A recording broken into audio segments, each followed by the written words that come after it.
Hello बच्चों, welcome back. आज magnetism और मैटर चैप्टर की हम बेसिक्स इंट्रोडक्शन, जिसको हम बोलते हैं बार मैग्नेट, वो करने जा रहे हैं। आज हम समझेंगे कि ये बार मैग्नेट क्या होता है, बार मैग्नेट की कुछ प्रॉपर्टीज़, कुछ फीचर समझेंगे और ये समझेंगे कि ये कैसे एक इलेक्ट्रोमैग्नेट से अलग होता है। वैसे हमारे सिलेबस में सिर्फ और सिर्फ बार मैग्नेट है, बट मैं आपको फिर भी इलेक्ट्रोमैग्नेट की बेसिक सी बातें बताऊँगा कि आप कन्फ्यूज मत हो जाओ कि इलेक्ट्रोमैग्नेट भी कई लोगों ने सुना होगा और बार और इलेक्ट्रोमैग्नेट में क्या फ़र्क होता है। पहले बार मैग्नेट की बात करते हैं। तो बार मैग्नेट ऐसा होता है सिंपल सा देखने में, जिसका एक नॉर्थ पोल हो, एक साउथ पोल हो। शेप कुछ भी हो सकती है। हम एक ऐसा रेक्टेंगुलर एक बार मैग्नेट, मतलब बार जैसा होगा ना, बार मैग्नेट एक बार जैसा, रॉड जैसा भी हो सकता है। नॉर्मली एक बार जैसा होता है। बार मतलब जैसे साबुन की टिकिया होती है, वो थोड़ी गोल होती है, बिल्कुल स्ट्रेट रेक्टेंगल जैसा होता है एक बार मैग्नेट। अब बार मैग्नेट की क्या प्रॉपर्टीज़ हैं? बार मैग्नेट की कुछ प्रॉपर्टीज़ हैं। सबसे पहली, एक बार मैग्नेट के पास एक नॉर्थ पोल होगा और एक साउथ पोल होगा। एक नॉर्थ पोल होगा और एक साउथ पोल होगा। अब क्या करेंगे, जब हम बार मैग्नेट को किसी भी मीडियम में फ्री सस्पेंड कर देंगे, जैसे ये बार मैग्नेट है, मैंने इसको फ्री रस्सी से बांध के सस्पेंड कर दिया, तो ये हमेशा ऐसा ही सस्पेंड होगा। मतलब हमेशा उसका नॉर्थ पोल ऊपर आएगा और साउथ पोल नीचे जाएगा, हमेशा ऐसा ही। अगर फ्रीली उसको सस्पेंड कर दोगे तो बार मैग्नेट की प्रॉपर्टी है कि वो फ्रीली हमेशा नॉर्थ साउथ की डायरेक्शन में ही सस्पेंड होगा। फ्रीली सस्पेंड करोगे तो होगा। समझ रहे हो? तीसरी बात ये है कि लाइक पोल्स एक दूसरे को रिपेल करते हैं, अनलाइक पोल्स एक दूसरे को अट्रैक्ट करते हैं। आप बोलोगे सर क्या बच्चों वाली बातें बता रहे हो, तो हमें पता है। यहाँ से मेन बात शुरू होती है। लाइक पोल्स रिपेल करते हैं, अनलाइक पोल्स अट्रैक्ट करते हैं। अब चौथी बात ये रही कि अब किसी bar magnet can not be isolated. अगली प्रॉपर्टी क्या हुई? Can not be isolated. इसका क्या मतलब हुआ? बुक्स में लिख रखा है। इसका मतलब ये हुआ कि अगर आप एक बार मैग्नेट को बीच में से या कहीं से भी काट देंगे तो इधर नॉर्थ पोल हो जाएगा, इधर साउथ पोल हो जाएगा। ऐसा बोलोगे? ऐसा नहीं होता। जब भी काटते हो तो एक इस नॉर्थ का एक नॉर्थ, इसका साउथ, और ये साउथ था तो इसका इधर नॉर्थ इधर साउथ, अपने आप डेवलप हो जाता है। अपने आप ऐसा बनने लग जाता है, कुछ होता नहीं उसके अंदर, अपने आप वो नॉर्थ साउथ बना लेता है। ऐसा नहीं होगा नॉर्थ अलग हो जाएगा साउथ हो जाएगा। मतलब उसको आइसोलेट नहीं कर सकते कि एक मैग्नेट में सिर्फ एक ही पोल हो, ऐसा नहीं हो सकता। हर मैग्नेट में दो पोल होंगे, इसलिए मैग्नेटिक डायपोल भी आपने पढ़ी है, एक लेक्चर आ रखा है डायपोल का, आगे देखोगे। समझ रहे हो? ठीक है जी।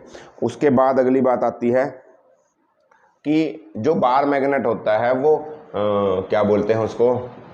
हम बोलते हैं बार मैग्नेट क्या करता है, कुछ मटेरियल्स को अट्रैक्ट कर सकता है, मतलब चिपक जाते हैं। जैसे वो कुछ मटेरियल्स कौन कौन से होते हैं? जैसे वो होते हैं आयरन, स्टील, साल्ट, निकल, और ये क्या होते हैं? ये मैग्नेटिक सब्सटेंसेस होते हैं। जिसको वो अट्रैक्ट और रिपेल कर सके वो मैग्नेटिक सब्सटेंसेस कहलाते हैं। आयरन, निकल, स्टील, कोबाल्ट, ये सबको वो अपनी तरफ अट्रैक्ट करता है, चिपका लेता है।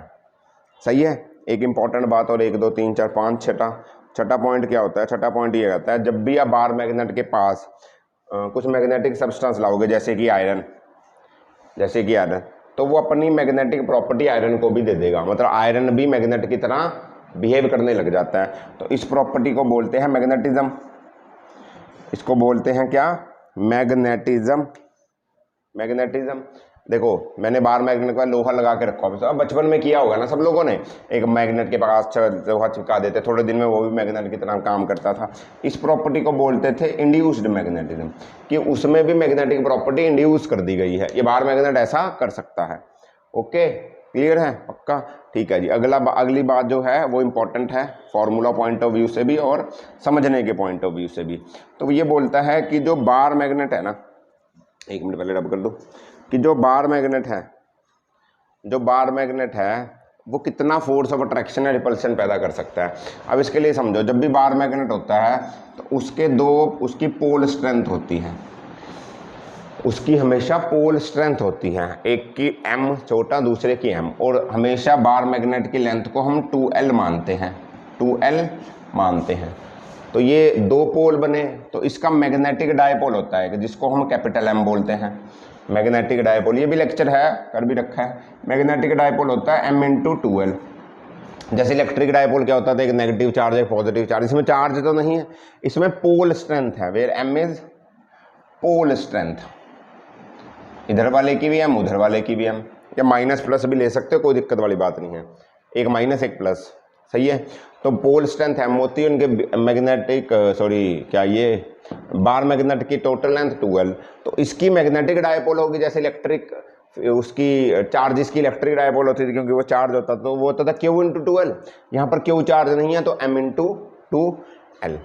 अब ये दो मैग्नेटिक पोल स्ट्रेंथ है, तो पोल स्ट्रेंथ है, ये है तो चार्ज जैसे ही ना, है तो चार्ज जैसे ही, चार्ज में फोर्स ऑफ अट्रैक्शन होती है, तो ऐसे ही कूलम्स लॉ पढ़ा था ना, K(Q1 Q2 अपॉन R², ऐसे ही मैग्नेट के लिए भी ये कूलम्स लॉ होता है जिसको कूलम्स लॉ फॉर मैग्नेटिज्म बोलते हैं, कूलम्स लॉ फॉर मैग्नेटिज्म। ये क्या बोलता है, सिर्फ चार्ज की जगह इसकी ये होता है K(M) अपॉन R², इनके बीच में डिस्टेंस कितना है 2L, इनके बीच का डिस्टेंस कितना है 2L, समझे, जिसको हम R बोल सकते हो, आप चाहो तो इसको R बोल सकते हो। लो, जिसको R कहाँ, अभी यहाँ पर क्या है, R क्या है, यहाँ पर 2L है।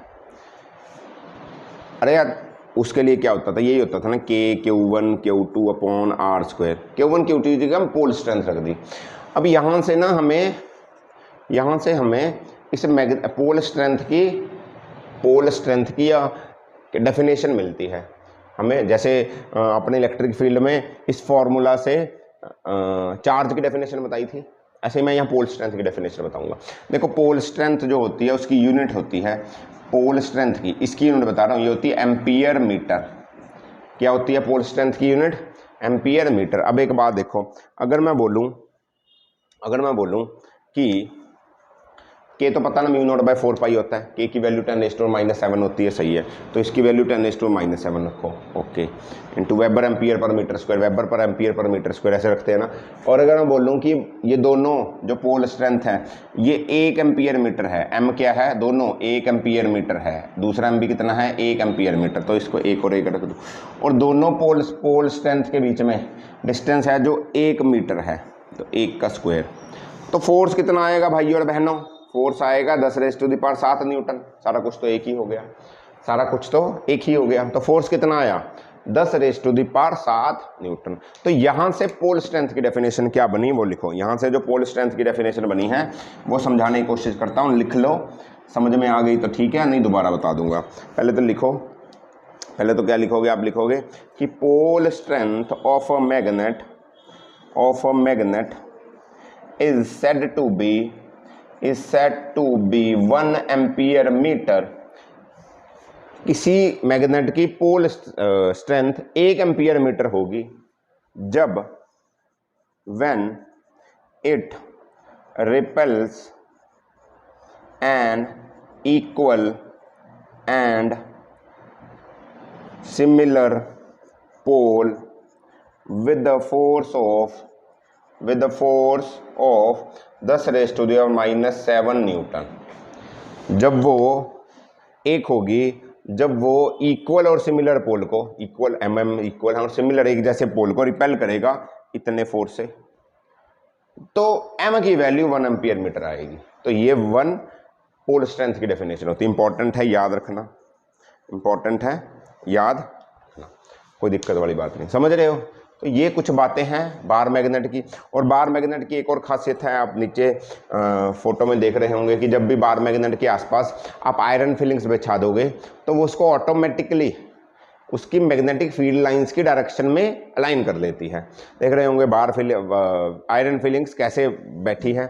और एक बात और याद रखना, बार मैग्नेट के आउटसाइड जो मैग्नेटिक फील्ड लाइंस होती हैं वो नॉर्थ से साउथ पोल चलती हैं, बार मैग्नेट के इनसाइड साउथ से नॉर्थ चलती है। ऐसी ही आयरन फिलिंग्स में मैग्नेटिक, उसने अपने आप को ऐसी मैग्नेटिक फील्ड लाइंस की तरह आयरन फिलिंग्स ने एडजस्ट कर लिया है एक बार मैग्नेट के बाहर। तो हमें मैग्नेटिक फील्ड लाइंस ऐसे मिलती हैं, समझ रहे हो। और पोल मैग्नेटिक डायपोल M×2L मिलता है इसका बार मैग्नेट का। तो होपफुली ये आसान से लेक्चर में आसान सी बातें समझ में आई होंगी। अगली बार हम मैग्नेटिक फील्ड इंटेंसिटी निकालेंगे, मैग्नेटिक बार मैग्नेट की एक्सिस पे, बार मैग्नेट की परपेंडिकुलर बाइसेक्टर पे, जैसे इलेक्ट्रिक डायपोल में किया था वैसा ही मैग्नेटिक डायपोल के करेंगे। तो मिलते हैं अगले टॉपिक में, तब तक एंजॉय करिए, पढ़ते रहिए। ऑल द वेरी बेस्ट बच्चों, बाय बाय।